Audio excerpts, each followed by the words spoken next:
Enchanté tout le monde. Alors là, je voulais partager avec vous une façon de contrôler sa culasse. Lorsque vous avez démonté votre culasse et que vous voulez contrôler la planéité de la culasse pour savoir si vous allez pouvoir changer simplement votre joint de culasse rapidement ou si va falloir la faire rectifier dans un atelier. Donc déjà, le mieux pour ça, c'est d'utiliser eh bien, une règle de mécanique prévue à cet effet. Donc moi ici j'utilise une règle KS Tools que j'ai acheté directement sur Amazon. Alors c'est pas donné, hein, mais franchement c'est hyper pratique. Et puis ça sera toujours plus fiable que d'utiliser un niveau ou des cornières.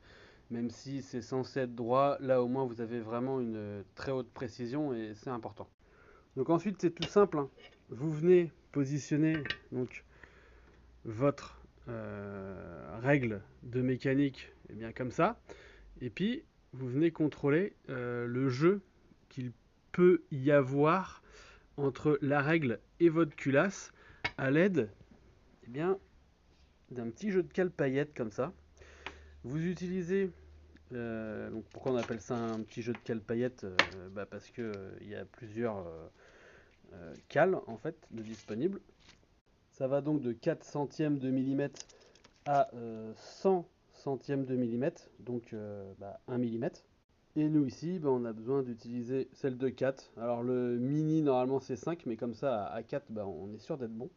Et vous venez donc positionner votre règle, et puis vous venez vérifier que la cale en fait ne passe pas sous la règle pour être sûr que la planéité de votre culasse soit bonne.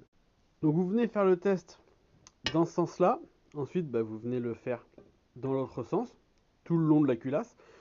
Puis ensuite, si vous voulez, vous pouvez aussi le faire en diagonale dans ce sens, puis dans l'autre diagonale, comme ça, là, vous serez sûr de votre contrôle. Et petite astuce que moi j'aime bien utiliser, c'est utiliser une lampe que vous venez donc placer derrière votre règle. Et comme ça, ça vous permet de vraiment bien contrôler. C'est-à-dire que là où la lumière passe, euh, ça veut dire qu'il y a un petit écart. Si vous ne voyez absolument aucune lumière, ça veut dire que c'est nickel, donc vous n'avez pas à contrôler cette zone. Donc moi, ce que je fais, c'est que là où je vois de la lumière qui passe, donc là, par exemple, ici, je vais venir avec ma cale paillette contrôlée. Mais là où aucune lumière ne passe, je suis sûr que la règle est bien en contact et que tout est bon. Allez, pour plus d'astuces, n'hésite pas à t'abonner. Salut!